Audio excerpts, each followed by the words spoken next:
食材對於身體調理嘅影響好直觀，首先就係味道好啦，然後先至補充。咁即使有益但唔好食嘅嘢，令人食得唔開心，就失去咗佢嘅價值。所以 Harry 一直強調好食好睇又香又有益，仲要平。咁啊，今日嚟一個廣東人煲湯入門必備款。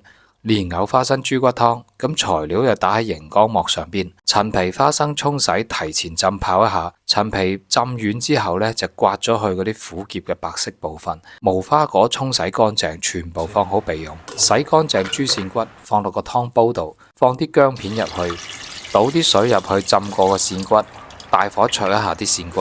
喺等水滾嘅過程裏邊，我哋將胡蘿蔔啊、蓮藕啊刨皮，滾刀切塊。咁蓮藕咧有黑色斑嘅就唔好要啦，用鹽加啲粟米粉搓洗一下。如果遇到蓮藕窿裏邊有黑色嘅污垢咧，就沖一下佢。如果沖唔走嘅話咧，就切開佢，然後用啲刀刮咗佢。一定要保持乾淨衛生。沖洗乾淨之後放埋一邊備用。灼扇骨嗰啲水煲滾之後咧，表面咧會有一啲扇骨裏邊嘅血同埋殘渣，由於高溫產生嘅浮沫。咁啊，用個湯殼咧就將啲浮沫撈起，倒咗佢，然後關火撈起啲扇骨，用水沖一下扇骨表面嗰啲浮沫啊殘渣。咁灼扇骨嘅水倒咗之後咧，就沖洗乾淨個湯煲，倒入所有嘅材料，就先大火將個水煲滾佢先，再轉中小火煲45分鐘。攞3塊蓮藕放入個攪拌機度，再倒入一啲湯水，將蓮藕打碎。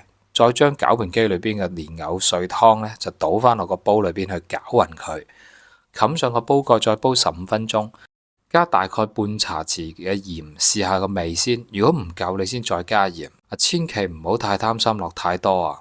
鮮甜香濃嘅蓮藕花生豬骨湯已經煲好，快啲滗一碗俾啲屋企人試下先。Harry 唔建議大家煲老火湯。煲湯時間太長咧，會有大量嘅嘌呤，造成尿酸含量過高咧，就導致個腎臟受損。所以控制喺1個鐘頭內咧，係相對健康嘅做法。嗱，請大家俾個讚、關注同分享，鼓勵一下 Harry，祝大家開心每一日，健康一生。